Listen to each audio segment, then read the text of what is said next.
কামৰূপ জিলাৰ হাজো ৰাজচক্ৰৰ অন্তৰ্গত পাকৰকুনাৰ FNB ইটাভাটাত সংঘটিত হৈছে এক অগ্নিকাণ্ডৰ ঘটনা। সন্ধিয়া সময়ত শ্ৰমিক থকা কোঠাত কেইবাটাও চিলিণ্ডাৰ বিস্ফোৰিত হৈ ভয়ংকৰ অগ্নিকাণ্ড FNB ইটাভাটাত। এই অগ্নিকাণ্ডত জীৱন্তে অগ্নিদগ্ধ 10 গৰাকীৰো অধিক পুৰুষ মহিলা শ্ৰমিককে ধৰি পানী কেঁচুৱা। শ্ৰমিক থকা কোঠাত যোৱা পথসমূহ যথেষ্ট ঠেক হোৱাৰ বাবে হতাহতৰ সংখ্যা বাঢ়িছে বুলি সন্দেহ কৰা হৈছে। অগ্নিকাণ্ডৰ পিছতে সমগ্ৰ অঞ্চলজুৰি সৃষ্টি হয় আতংকময় পৰিৱেশৰ।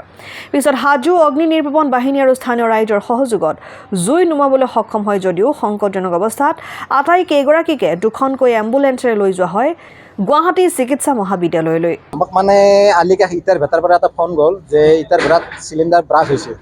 আমি গাড়ী হাজোৰ পৰা ততলৈকে আহি পালোঁ। আমি প্ৰায় 10 মিনিট মানতে আহিছোঁ। দমদমত অলপ জাম আছিল, জামটো আমি ভাঙি আহিলোঁ। আহিছে চাওঁ আমি চিলিণ্ডাৰ 7-8টামান ব্ৰাছ হৈ গৈছে। ব্ৰাছ হৈ যোৱাৰ পাছত আমি জুইটো কণ্ট্ৰল কৰিলোঁ, কিন্তু মানুহ 7-8টামান পুৰা জখম হৈ গৈছে। সৰু বাচ্চা আছে, মাইকী আছে। আমাৰ গাড়ীত উঠালোঁ, তাৰপৰা পাব্লিকে নুমাই দিয়ে, এম্বুলেন্স আহি গ'ল। ময়ে ফোন কৰিলোঁ এম্বুলেন্সত পঠাই GMC পঠাই দিলোঁ। এইটো মানে ইটাৰ ভেটাত যিবিলাক কাম কৰা শ্ৰমিক আছিল, শ্ৰমিকৰ সৰু সৰু ৰুম এইবিলাক, গাড়ী সোমাবই নোৱাৰি। বিৰাট জাম, আমাৰ গাড়ীত বিৰাট অসুবিধা হৈছে। আমি গাড়ী সোমাবই পৰা নাই।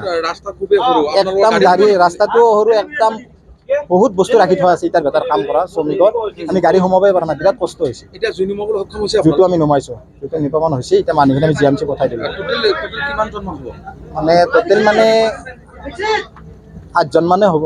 ৰাতি কথা নাই, কেঁচুৱা আছে, সৰু বাচ্চা আছে এটা, আৰু মাইকী মানুহ আছে, মতা মানুহ আছে। বেছিকৈ জখম হৈছে? বেছি জখম হৈছে, একদম বহুত জখম হৈছে। ক'ত নিছে তেওঁলোকক গম পাই? এতিয়া মই আলিকা এৰিয়া আমাৰ শিঙিমাৰী মেডিকেল, তাৰ পৰা GMC পঠাম। ঠিক আছে।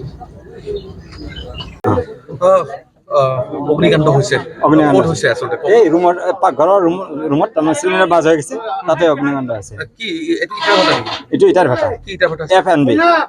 হয়। কি ঠাই? এখানে পাকৰকুনা আলিকা মৰাহাটা বুলি কোৱা যায়। আমাৰ এখানে মৰাহাটাই বুলি কয়। এই পাকৰকুনা আলিকাহৰ মাজতে আৰু কেনেকৈ সংঘটিত হ'ল আচলতে? কেনেকৈ মানে পাকঘৰত গেছ জ্বলাইছিল, ৰজাৰ মাছ চলি আছে, ইফতাৰী বস্তু বনাইছিল।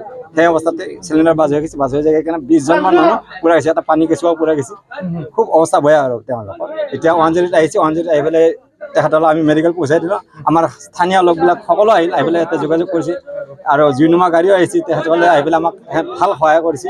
এনেকুৱা কিমানজন ইনজুৰ হৈছে? টোটেল ইনজুৰ কিমান হৈছে? 20-25জন মান হৈ যাব আৰু 20-25 ইফতাৰৰ পাছতে আৰু ইফতাৰৰ পাছত হয়। আচলতে খানা পিনা বনাই আছিল, খানা পিনাতে বনাই থাকোঁতে তেতিয়া চিলিণ্ডাৰ বাজ হৈ গ'ল। সেই অৱস্থাত এতিয়া জুই নিৰ্বাপন কৰিবলৈ সক্ষম হৈছে? নিৰ্বাহন কৰিছে। জুই নুমাইছে? জুই নুমাইছে। কোনে নুমাইছে জুই? এই আপোনাৰ গাড়ী আহিছিল না, গাড়ী ফায়াৰ ব্ৰিগেডৰ গাড়ী? ফায়াৰ ব্ৰিগেডৰ গাড়ী আহিছে। টোটেল কেইজন বুলি ক'লে আপুনি? 20-25জন মান হৈ যাব।